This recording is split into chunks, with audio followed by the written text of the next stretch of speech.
Karimnagar collectorate ఆడిటోరియంలో సర్దార్ సర్వాయి పాపన్న గౌడ్ 315వ వర్ధంతి వేడుకలు బీసీ సంక్షేమ శాఖ ఆధ్వర్యంలో ఘనంగా నిర్వహించారు. ఈ వేడుకలకు సర్వాయి పాపన్న మోకుదెబ్బ గౌడ సంఘము రాష్ట్ర వ్యవస్థాపక అధ్యక్షుడు జక్కే వీరస్వామి గౌడ్ ముఖ్య అతిథిగా హాజరై పాపన్న చిత్రపటానికి పూలమాలలు వేసి నివాళులర్పించారు.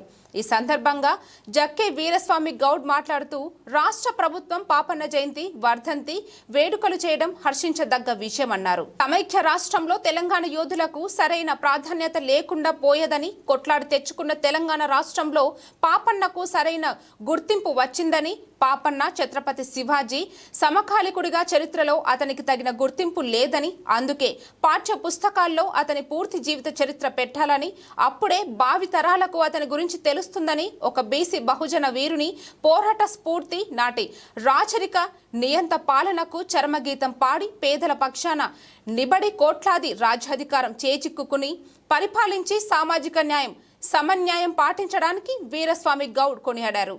పాపన్న కరీంనగర్ జిల్లా సైదాపూర్ మండలం సార్వాయిపేట గ్రామంలో పుట్టడం కరీంనగర్ జిల్లాకే గర్వకారణమని వీరస్వామి గౌడ్ కొనియాడారు. రాష్ట్ర ప్రభుత్వం కామారెడ్డి డిక్లరేషన్లో జనగామ జిల్లాకు సార్వాయి పాపన్న పేరు పెడతామని హామీ ఇచ్చారని, ఇంతవరకు కూడా పెట్టడం లేదని ఈ వేదిక ద్వారా రాష్ట్ర ప్రభుత్వం దృష్టికి తీసుకుపోవాలని జిల్లా కలెక్టర్ సూచించారు.